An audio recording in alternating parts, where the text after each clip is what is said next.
नमस्कार, स्वागत है आपका डीटीएस की ऑनलाइन क्लासेस में। मैं अरुण शुक्ला। इससे पहले हमने आपको पढ़ाए थे छंद, और आज से हमारा जो भाग शुरू हो रहा है वो अलंकार के बारे में। अलंकार क्या है, किस प्रकार से इसको हम पहचानेंगे, इन सारी चीजों पर हम चर्चा करेंगे आज इस पर विस्तार से। अगर हम अलंकार को परिभाषित करना चाहें तो यह शब्द अलम प्लस कार से बना है। किससे बना है? अलम प्लस कार से। देखिए, किसी भी चीज को अगर हम एकाग्र भाव से पढ़ें तो बहुत ही आसानी से उसे समझा जा सकता है। अलम माने होता अलंकृत या आभूषित या विभूषित, और कार माने होता करने वाला, अर्थात विभूषित यानी आभूषित करने वाला। जिस प्रकार आभूषण महिला के सौंदर्य में वृद्धि करते हैं, उसी प्रकार अलंकार कविता रूपी महिला के सौंदर्य में वृद्धि करते हैं। यानी अलंकार का मतलब आभूषण भी होता है। क्या होता है? आभूषण। और अब इसको परिभाषा आपको बता देते हैं। जिस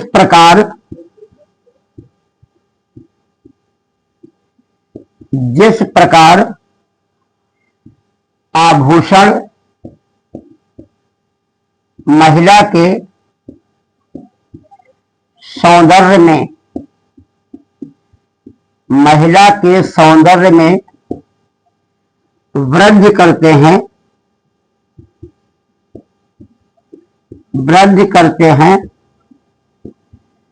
उसी प्रकार अलंकार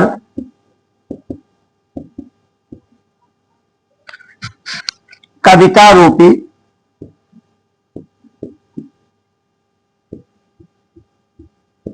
स्त्री के सौंदर्य में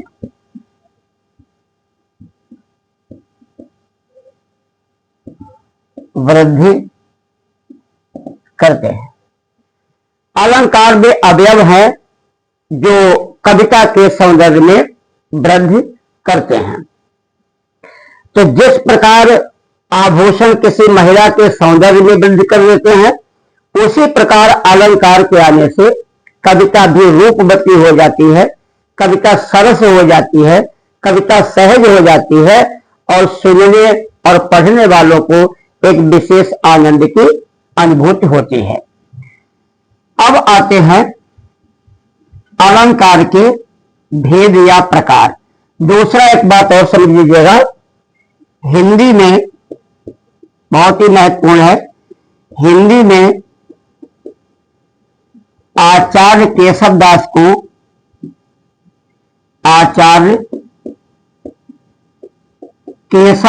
को अलंकारवादी कवि माना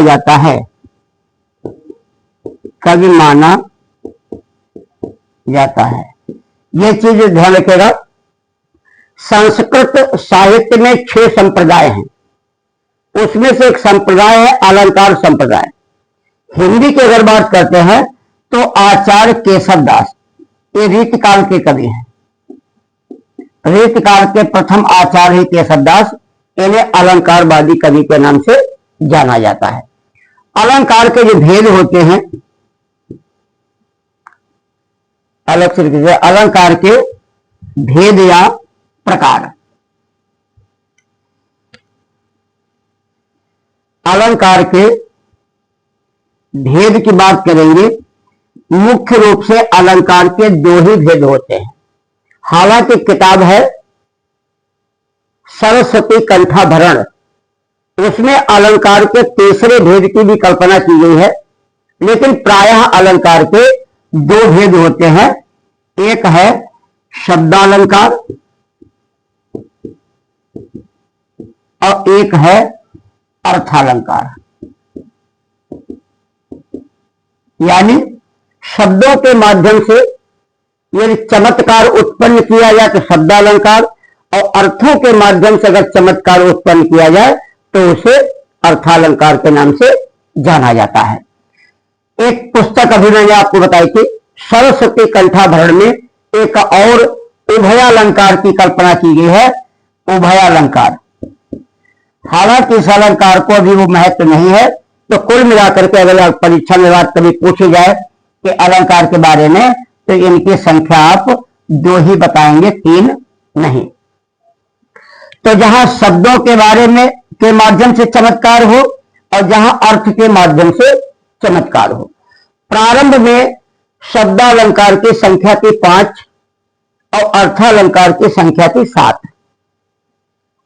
इसके बाद इनकी संख्या 7 हो गई और इनकी संख्या 25 हो गई। धीरे धीरे और बढ़ते गए और वर्तमान में अलंकार तो बहुत से हैं, लेकिन 10-15 ऐसे अलंकार हैं जो बार बार परीक्षाओं में पूछे जाते हैं और उन पर हम क्रमागत चर्चा करते रहेंगे। शब्दालंकार में कौन कौन आते हैं? मुख्य रूप से अनुप्रास, यमक, श्लेष, वीप्सा, ये अनुप्रास के शब्दालंकार में आते हैं। और अर्थालंकार में मुख्य रूप से उपमा, रूपक, उत्प्रेक्षा, अतिशयोक्ति, मानवीकरण, असंगत, विभावना,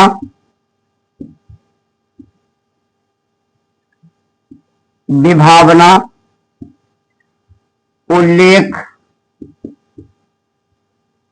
संदेह, भ्रांतिमान,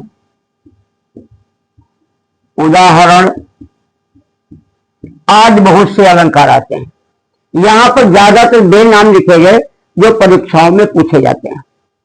अब आपके एग्जाम में जो सबसे पहला प्रश्न आएगा तो यही प्रश्न पूछा जाएगा कि निम्नलिखित में से कौन शब्दालंकार है या नहीं है, निम्न में से कौन अर्थालंकार है या नहीं है।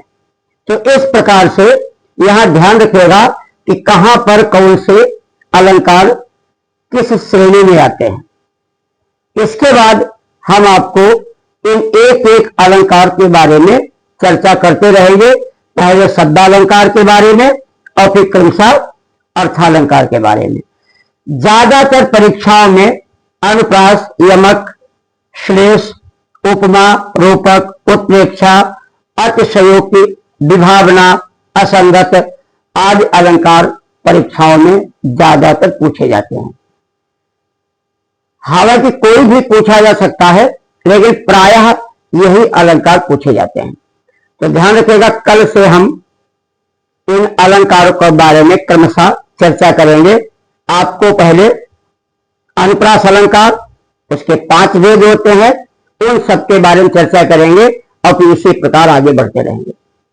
आपको केवल ये करना है कि इस वीडियो को सब्सक्राइब करें, लाइक करें, कमेंट बॉक्स में अपनी बात लिखें और लोगों को भेजते रहें।